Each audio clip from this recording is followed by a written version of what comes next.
안녕하세요. 해피라이프 연애심리학입니다. 남자와 여자, 그들의 마음에 관해 쓴 글을 편안하게 들을 수 있게 영상으로도 만들고 있습니다. 싸우는 도중에도 화해할 수 있을까? 심리학으로 살펴보는 여자친구와 화해하는 방법. 예민한 컨디션이 결국은 싸움으로 이어져 버렸다. 화해하고 싶은데 어떻게 하면 좋을지 모르겠다. 시간이 지날수록 점점 분위기는 안 좋아지고 정말 심각해지지 않을까 불안하다. 이렇게 의도치 않게 싸우게 되었는데 당장이라도 그만두고 화해하고 싶을 때가 있습니다. 사과하는 타이밍, 포인트, 그리고 심리학적으로 활용하기 좋은 방법들에 대해 알아봅시다. 사과와 화해를 구분해서 생각하자. 미안하다고 사과하는 것과 화해를 하는 건 다릅니다. 사과를 받아줄지 말지는 상대방의 몫인데다 만약 용서한다 하더라도 그 즉시 화해했다고 할 수 있는 것도 아니죠. 적절한 타이밍의 사과로 인해 그녀가 당신의 말에 귀를 기울일 심경이 되었다는 것이 중요합니다. 사과하는 타이밍은 싸움의 종류에 따라 달라진다. 사과를 받아들이기 쉬운 타이밍에 대한 심리학 연구도 있는데요. 그 내용을 한번 살펴봅시다. 사과하는 베스트 타이밍에 대한 연구. 실험 내용. 2013년 뉴욕 주립대학교에서 60쌍의 커플을 모아 그룹을 나누고 평소 서로에게 불만이었던 점 등으로 다투게 만들어 싸움이 끝날 때까지 기다린 뒤 각 그룹별로 사과를 하는 타이밍을 달리하여 그 결과를 살펴보았습니다. 실험 결과 싸움의 길이에 따라 사과하는 베스트 타이밍이 달라진다는 것을 알 수 있었습니다. 10분 이내에 끝나는 사소한 싸움은 5분 뒤, 10분 이내에 끝나는 싸움은 대체로 다음과 같은 사소한 이유에서 시작됩니다. 문자의 답이 느리거나 연락이 뜸하다. 만나면 핸드폰만 만지작거리고 이야기를 듣는 둥 마는 둥 한다.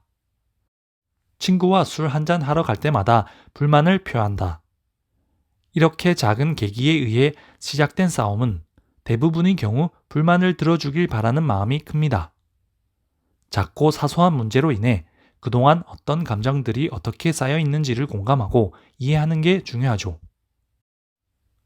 싸움이 끝나자마자 바로 사과를 하게 되면 이런 공감과 이해가 부족하다고 느껴져 무시받는 느낌이 들게 하기도 하죠. 적어도 이해하려고 노력했다는 느낌이 들도록 잠깐의 시간을 두고 사과를 하는 게 화를 진정시키는 데 도움이 됩니다. 오래 끌 것 같은 싸움은 가능한 빨리. 한편 10분 이상 오래 지속될 것 같은 싸움은 서로의 가치관이 부딪히는 등 쉽게 끝나지 않는 내용이 많습니다. 결혼하는 타이밍과 방법에 대한 생각 차이, 서로의 친구나 가족을 대하는 태도, 일과 사생활에 대한 비중과 우선순위. 이러한 싸움은 말다툼이 시작된다고 느꼈을 때 그 즉시 그만두는 것이 좋습니다. 살아온 환경이나 성격으로 인한 부분을 바꾸기 위해서는 그만큼의 시간이 필요하죠. 양보하거나 맞춰준다고 해결될 문제가 아니기 때문에 길어지면 길어질수록 심하게 부딪히게 됩니다. 이 문제만큼은 큰 차이가 있구나. 나중에 시간을 가지고 천천히 이야기해보자 등으로 이야기가 심각해지기 전에 분위기를 바꿔봅시다. 당장 해결할 수 없는 문제로 질질 끌게 되면 사과를 해도 화를 내는 상황이 발생하니까요. 더 단단한 관계로 만들어주는 화해 방법 5가지. 미안해, 잘못했어 라는 사과의 효과는 그 말에 상대방의 마음이 오픈될 때 나타납니다. 어렵게 마음 먹고 꺼낸 사과가 화해를 위한 밑거름이 되도록 하기 위해서는 어떻게 해야 할까요? 관계를 단단하게 만들어주는 화해 방법 1. 원인에 대해 감정을 제외한 상태에서 분해해 보기. 무엇이 싸움의 발단이 된 것인가를 분해해 보는 것이 중요합니다. 특히 남자는 자신의 감정을 말로 표현하는 것이 서투르기 때문에 도중에 그래 알겠어 라고 대충 넘기려 하기 십상인데요. 이런 식의 대처는 상대방을 더욱 자극할 뿐입니다. 대부분의 싸움에서 당신의 입장을 이해했다는 제스처가 화해의 첫발이 됩니다. 처음엔 화가 담긴 말을 듣고 있기 힘들지만 어느 정도 감정이 가라앉을 때까지 참고 기다려 보세요. 조금 안정되었다 싶을 때 이해를 위한 질문으로 사과를 시작하는 것입니다. 관계를 단단하게 만들어주는 화해 방법 2. 가능한 피하지 않고 함께 시간을 보내기. 싸움 중 또는 일단 화해를 하고 어딘지 모르게 숨막히는 분위기 때문에 그 자리를 피하는 경우가 종종 있는데요. 경우에 따라서는 잠시 이렇게 떨어져 있는 게 좋을 수도 있습니다만 비 온 뒤에 땅이 굳어진다 라는 속담도 있듯이 모처럼 둘의 관계를 더욱 단단하게 만들어줄 기회를 잘 활용합시다. 자리를 옮겨 식사 또는 볼링 등 가벼운 운동으로 기분 전환하는 것을 추천합니다. 단 어색하다고 해서 다른 사람을 부르거나 함께 보내는 건 NG.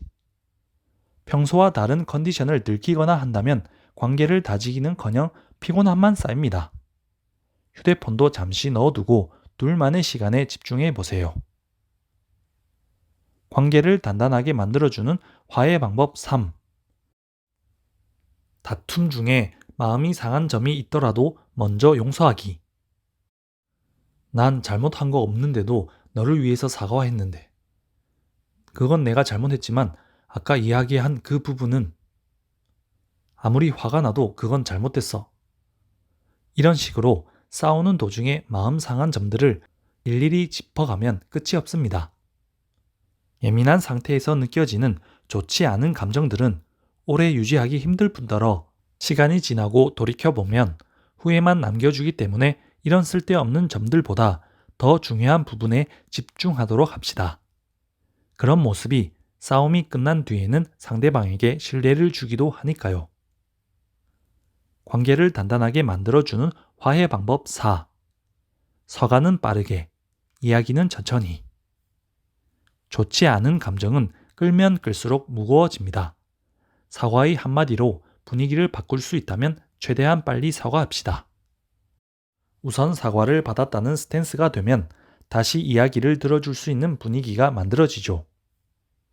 내용 자체는 크게 달라지지 않았을지라도 다툼이 계속되는지, 대화를 나누는지에 따라 서로의 관계도 달라집니다. 꼭 하고 싶은 말이 있다면 다시 싸우지 않고 마무리할 수 있기 위해 시간을 두고 천천히 이야기를 이어가는 것을 추천합니다. 관계를 단단하게 만들어주는 화해 방법 5. 힘들어도 먼저 말을 걸어보기. 싸우고 난 뒤 냉전 모드에 들어가는 경우가 종종 있습니다. 그런데 이런 상태가 길어지면 길어질수록 연락하고 말 걸기가 점점 어려워지죠. 그리고 먼저 말 걸면 그냥 받아줘야지 라고 마음 먹고 있다가도 실제는 마음과 다르게 예민하게 굴기도 하고요.